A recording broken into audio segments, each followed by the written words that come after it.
Hi, it's Jeff with Oru Kayak. We're here today talking about how do we load our boats if we're going on an overnight or a multi-day trip.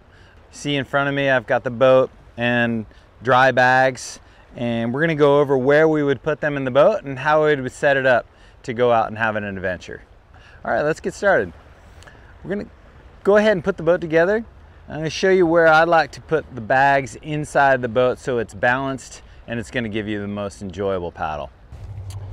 All right, so I'm just gonna build the shell of the boat right here. And then I'm gonna show you where I put the bags. So I've got the boat kind of broken apart right now, in the process of putting it together. I've got the seat in there, and where I'm gonna look to store my bags are gonna be in front of the bulkhead. There's gonna be an area just behind the bulkhead and the back seat band.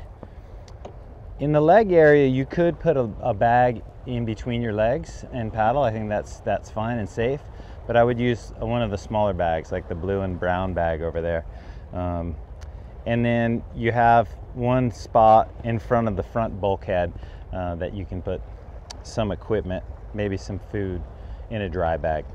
So it would be counterproductive to put the entire Oru kayak together and then break it apart and put our bags in. So once you get into this position, then you kind of see where your bags are gonna fit. Our biggest bag is probably gonna go in the back there. We may be able to get one of the bigger dry bags up here in the front. We're gonna go ahead and pack up the boat so you can see how that looks. So I have one of my water bags that might have my stove and kind of cook set in it. Have that in the front. Start the zippers. So typically in the front, I'm gonna have probably a lightweight stove, some of my food. It's gonna be lighter bag that's stowed in the front. That's already in there. So in the rear of the boat, I'm gonna have sleep kit. I'm gonna have maybe extra set of clothes in there, something warm. Down puffy. Behind my seat, I can have a lunch kit, something I might need to access, but I don't need to access all the time. Go ahead and put that right there.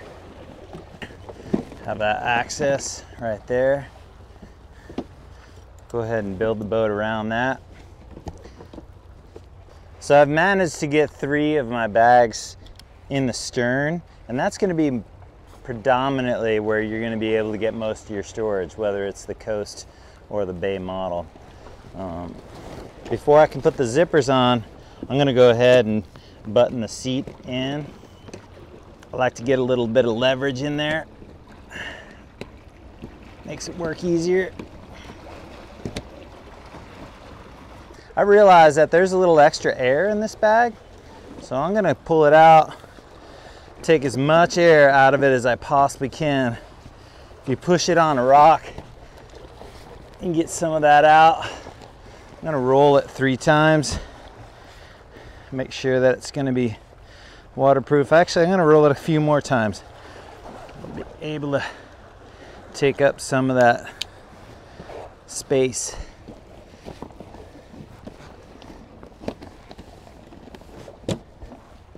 There we go, that's gonna work a lot better. I've got the boat loaded. Started with the seat, making that secure, and now I'm just gonna continue on with the zippers. You could stow a breakdown paddle in the back of your boat. Problem is, if you need your breakdown paddle and it's in the back of your boat, it's going to be hard to access. So I prefer to have these up front. So what I'm doing here is I'm just putting this around the deck line just to keep it so that if it gets hit by waves, it's not going to move it too much. I'm going to go ahead and go underneath the deck lines here. I can make this a little bit tighter. Coming in there. And then I'm going to need to make some room for the bilge pump. You could put the bilge pump inside the cockpit, but if you can have it out and handy in the front of your boat, that's good. Be mindful of this hook here. If this thing is in the front and you have a loop on your spray deck, it could get trapped inside like that. And it's not going to keep you indefinitely, but it's not going to feel good either. It's going to be a little bit spooky. So you just have that handle pointed away from you. You're going to want to have your water bottle handy. If you're not drinking water when you're out here, you're going to be dehydrated. So you want to look for a spot out on the deck, or you could have it with you inside the cockpit. It tends to be, if it's on the deck, you're going to use it more often. If you have a carabiner, carabiners have a gate that opens up. I like locking carabiners when you're in any type of water that's moving or you have any hydraulics. Get it underneath the deck lines, go through your deck line, and then through your water bottle, and you can just close it up. So we set the boat up with bags that are waterproof for your food, for your stove, for your sleeping kit, your extra clothes. If you're not going to be going overnight or extended, you want to use one of these float bags. Float bags are designed, you see how they're in that triangle form.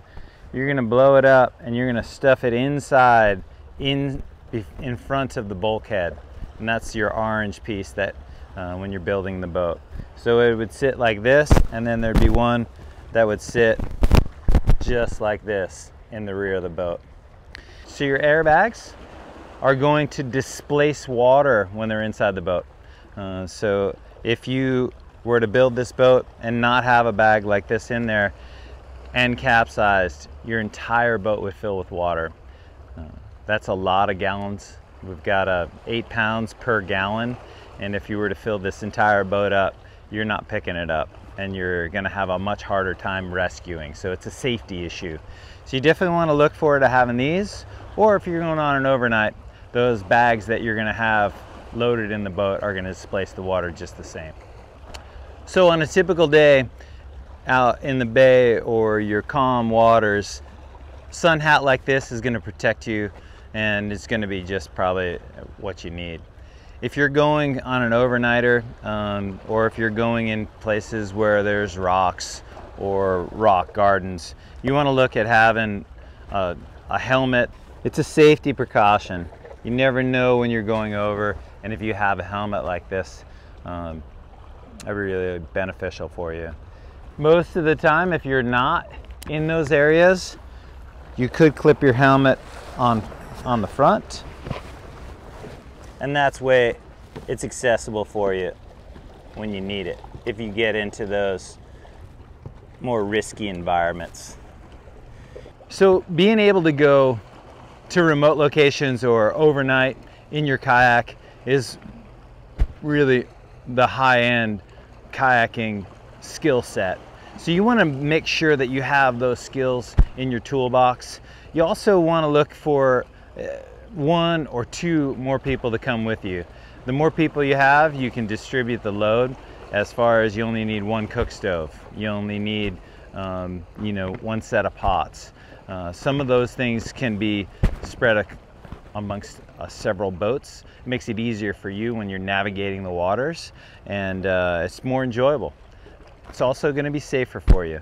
In the event that anything happens and you've got a team of people with you, it's great to have support, and support in numbers is going to allow you to have options to solve problems. If you're going to remote locations, you may need some other safety gear. There is a video in the video series.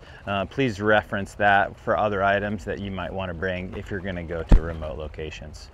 One of my favorite things is to get away and get into the outdoors.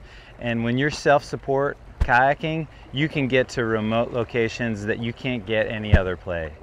So really awesome to learn how to pack your boat, how to get out there, and you can have some really special times in the backcountry with this type of scenario. When you pack the boat, the water's taking care of the load and you're not, and so it might take you a couple extra minutes to pack your boat, but it's going to be really sweet when you're out there paddling and not working as hard as if you were backpacking in the backcountry. Hope this video is helpful. If you're interested in other videos, go ahead and leave a comment in the comment section below, and we'll try to put something together so that you can be safer and happier when you're out there in the water. It's Jeff with Oru Kayak, and look forward to seeing you out there on the water.